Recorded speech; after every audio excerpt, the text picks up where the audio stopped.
Welcome to day 24 of revising UPSC previous year question for 2027 UPSC CSE. In this video, I will cover the fourth essay of the year 2025. So let's get started. Best lessons are learned through bitter experiences. First thing in this, what I wanted to tell you that since we are in practice, so you will see the headings and maybe a flow diagram in the essay, but that is just for understanding. And whenever you write it in real exam or even in the mocks, you need not to give all those headings. You need not to write it in a GS format. Just start from this, from the means from first line, like a paragraph, and keep it in continuation. But since we are in practice, so you will see the headings and subheadings, something like that, or even flow diagrams. Let's get started now. Best lessons are learned through bitter experiences. In 1911, an intrepid explorer set sail for the city Terra Incognita of Antarctica. His attempt ended in tragedy. Sir Ernest Shackleton's ship, the Endurance, was crushed by pack ice, leaving his crew stranded on frozen ice floes thousands of miles away from civilization. Yet what could have been remembered as a catastrophic failure evolved into one of history's most remarkable sagas of leadership and survival. Through month of through month after month of bitter freezing conditions, physical torment, and psychological distress, Shackleton adapted his strategy, disciplined his mind, and brought every single member of his expedition back alive. The sweet triumph of his leadership was not born out of a smooth voyage, but forged in the fires of an exceptionally bitter crucible. Shackleton's ordeal, Shackleton's ordeal illustrates a timeless truth of human existence. The most enduring, transformative, and profound lessons are rarely taught by comfort, they are extracted from bitter experiences. While smooth paths provide reassurance and stability, they seldom demand self reflection or structural change.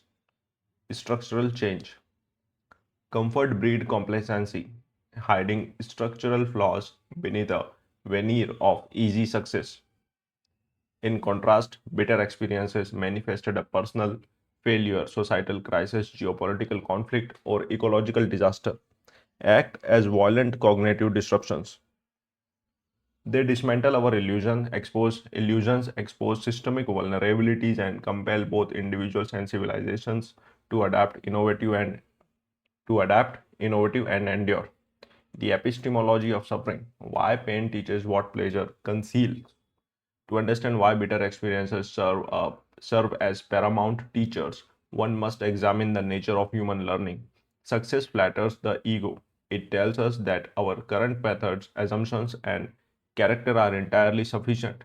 Failure, loss, and hardship, however, deliver an undeniable reality check. In ancient philosophy, this principle lies at the heart of moral and spiritual awakening. Siddhartha Gautam lived a sheltered life of opulence within the pristine walls of his father's palace in Kapilavastu. It was only when he stepped outside and encountered the four sights, an old man, a sick person, a corpse, and an ascetic, that the bitter reality of human suffering, dukkha, shattered his innocence. That bitter confrontation became the catalyst for his spiritual quest, eventually leading to the light of enlightenment under the Bodhi tree. Similarly, the Stoic philosophy of Marcus Aurelius and Epictetus, Epictetus rests on the premise that adversity is not an impediment to virtue, but the very arena in which virtue is cultivated. As Seneca noted, fire tests gold, suffering tests brave men. Pleasant experiences nourish our sense of well being, but bitter experiences cultivate character, emotional intelligence, and resilience. Look, one more thing. For example, now, if next time if they give this fire test gold, suffering test brave man, this kind of essay, then you can also write the same essay. The meaning is more or less the same. Modern neuroscience and psychology validate this ancient insight through the concept of post-traumatic growth. Research shows that when individuals face acute stress, psychological disruption, or severe failure, the brain is forced out of its habitual neural patterns.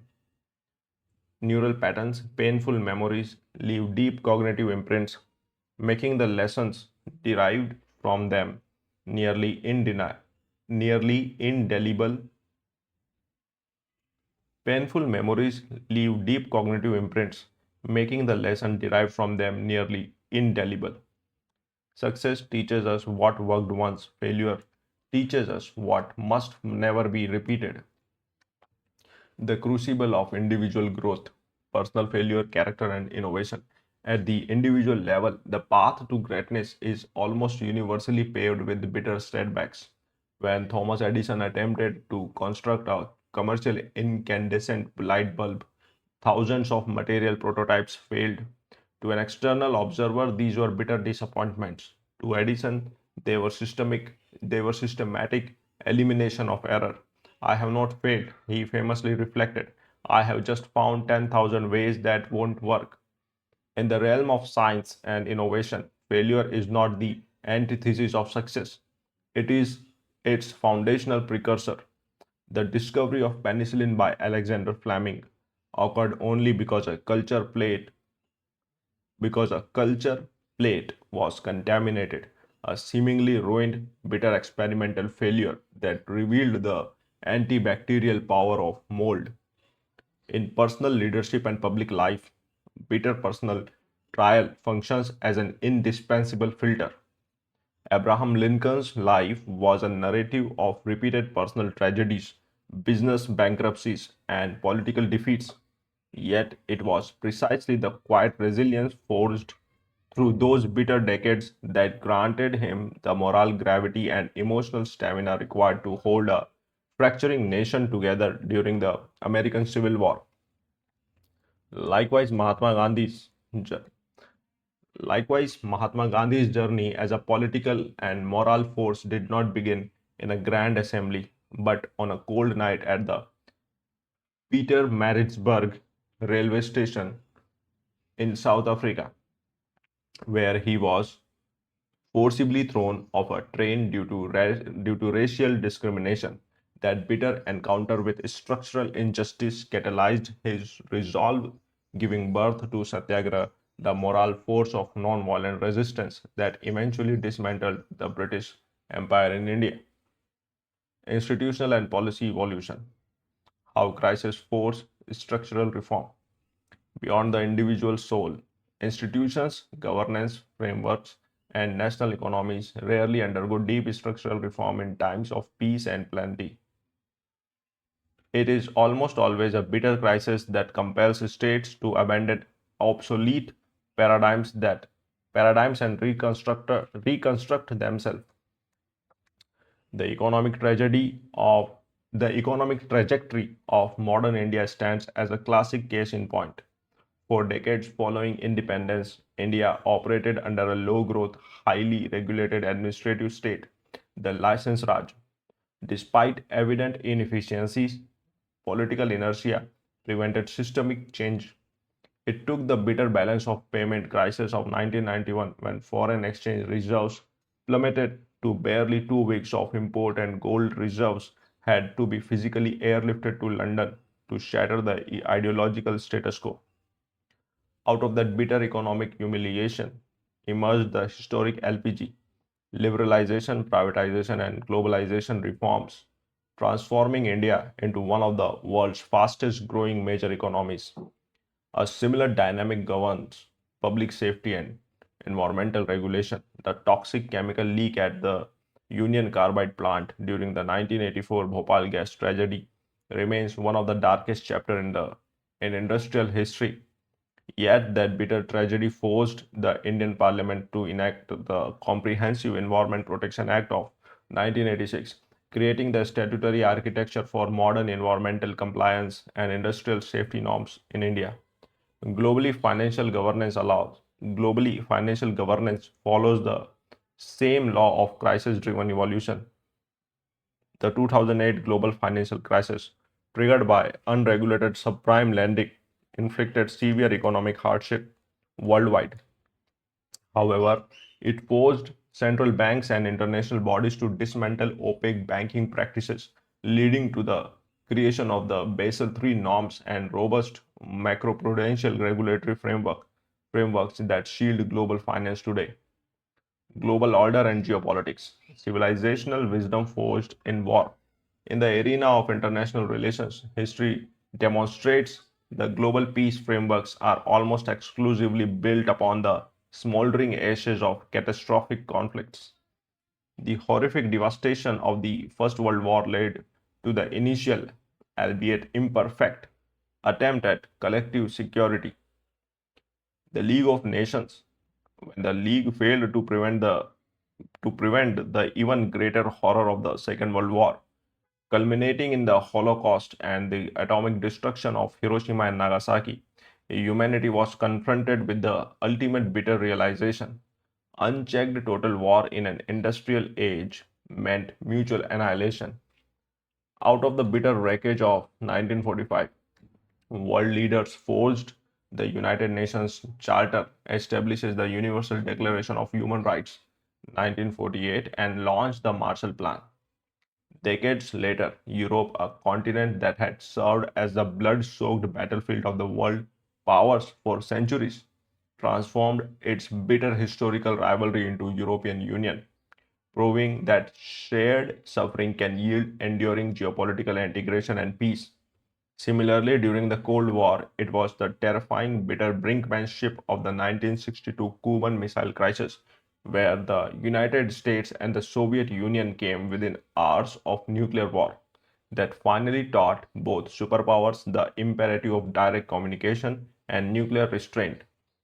That near disaster led directly to the installation of the Washington Moscow hotline and the signing of historic arms control agreements like the Partial Test Ban Treaty. The limits of suffering, when bitterness corrodes rather than enlighten. While adversity possesses immense transformative potential, it is vital to avoid romanticizing suffering for its own sake. Bitter experiences do not automatically yield wisdom. Pain is merely raw, unprocessed material. How an individual, institution, or nation responds to that pain determines whether it becomes a stepping stone to wisdom or a tombstone of progress. When hardship is met with denial, bitterness can breed cynicism, trauma, and destructive resentment. In international history, the bitter defeat of Germany in World War I, combined with the humiliating terms of the 1919 Treaty of Versailles, did not lead to civilizational wisdom. Instead, that unhealed national humiliation was weaponized by fascist ideology, fueling the rise of Nazism and triggering an even more destructive global conflict.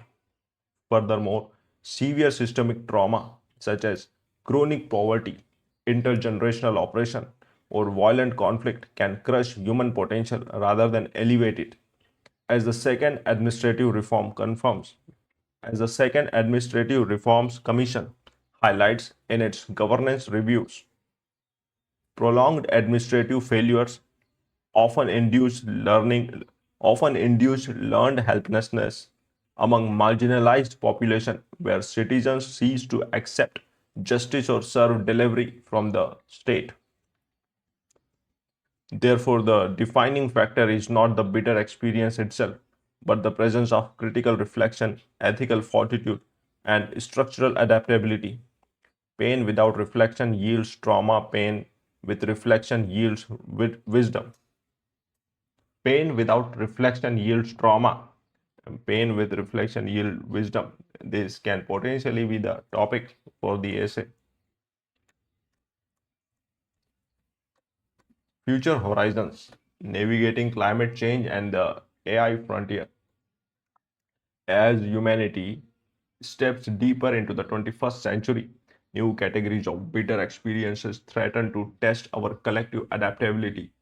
Twin frontiers of climate change and unregulated artificial intelligence represent existential challenges where the cost of learning solely through post facto failure may be catastrophically high. The global climate crisis is already delivering bitter preview lessons, melting glaciers, severe heat waves, and unprecedented urban flooding. The IPCC sixth assessment report makes it clear that vulnerable regions in the global south are bearing the brunt of a crisis they did not create. If humanity waits for complete ecological collapse to learn the value of sustainability, the lesson will arrive too late. Here, true maturity lies in exercising proactive foresight, using the bitter localized warnings of today to engineer a swift transition towards renewable energy, circular economies, and United Nations Sustainable Development Goals 13, 14, and 15. Similarly, the rapid acceleration of AI and autonomous systems presents novel ethical and security risks from deepfake driven democratic destabilization to algorithmic bias and automated warfare. The bitter lesson of the early internet era was that unchecked tech platforms can erode social cohesion. To avoid even more dangerous outcomes, global regulatory bodies must apply those hard-learned lessons proactively, creating robust governance framework for emerging technologies both irreversible harm occurs. To avoid even more dangerous outcomes, global regulatory bodies must apply those hard-learned lessons proactively, creating robust governance framework for emerging technologies before irreversible harm occurs. Okay. The proverb best lessons are learned through bitter experiences captures a profound law of the human condition. Comfort may grant us happiness, but adversity grants us depth. Smooth seas do not make skilled sailors. It is the tempest that tests the hull, reveals the leaks, and teaches the crew how to navigate towards safer shores. From the spiritual awakening of the Buddha to the constitutional rebirth of post 1991 India, and from individual scientific breakthroughs to global peace institution, history confirms that human progress is an exercise in converting bitter setbacks into enduring strength. Adversity strips away our complacency, exposes our vulnerabilities, and forces us to reconstruct our lives and societies on firmer, more ethical foundation. As we face the complex challenges of an interconnected world, humanity must cultivate the courage to confront its bitter moments, not with despair or resentment, but with reflection, resilience, and a commitment to reform. By transforming the bitterness of past errors into the sweet clarity of wisdom, we ensure that every trial becomes a stepping stone towards a more resilient, compassionate, and enlightened future.